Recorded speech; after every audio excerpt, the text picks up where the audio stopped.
এইখানে কোন ধরনের ইস্তেমার নামে কোন ধরনের বেদাতপূর্ণ অনুষ্ঠান আপনারা করতে দিবেন না।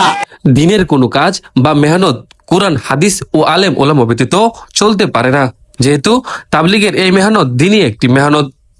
কিন্তু অত্যন্ত দুঃখের সাথে বলতে হয়, কিছু বিপদগামী লোক ভারতের মাওলানা সাদপন্থী এর মতাদর্শ অনুসরণ করত।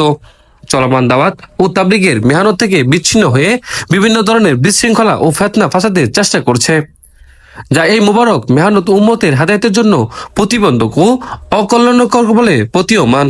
মাওলানা সাহাদ সাহেবের অনুসারীরা বিভিন্ন জেলায় ইস্তেমা করার জন্য অপতৎপরতা চালাচ্ছে। বিশ্বস্ত মাধ্যমে আমরা জানতে পেরেছি গাজীপুর জেলাতেও তারা ইস্তেমা করার পায়তারা করছে।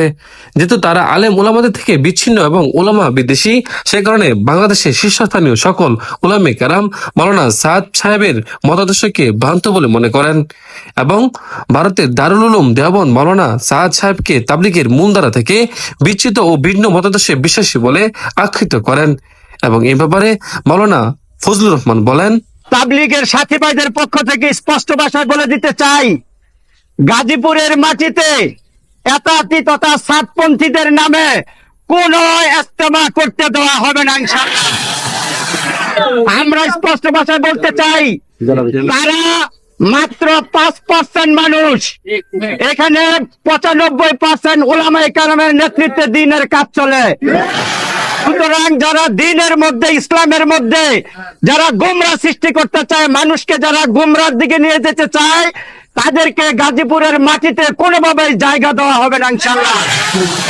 এই জন্য আজকে আমরা ডিসি সাহেবের কাছে স্মারকলিপি দিয়েছি, এসপি সাহেবের কাছে স্মারকলিপি দিয়েছি। আমরা বলেছি আমরা শান্তিপূর্ণ সহাবস্থান চাই। আমরা চাই না গাজীপুরে কোন ধরনের এখানে আইন শৃঙ্খলা পরিস্থিতির অবনতি ঘটুক।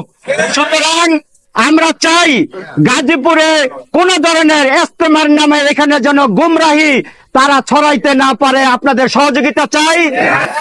আপনারা তাদেরকে এখানে কোন ধরনের ইস্তেমার নামে কোন ধরনের বেদাতপূর্ণ অনুষ্ঠান আপনারা করতে দিবেন না।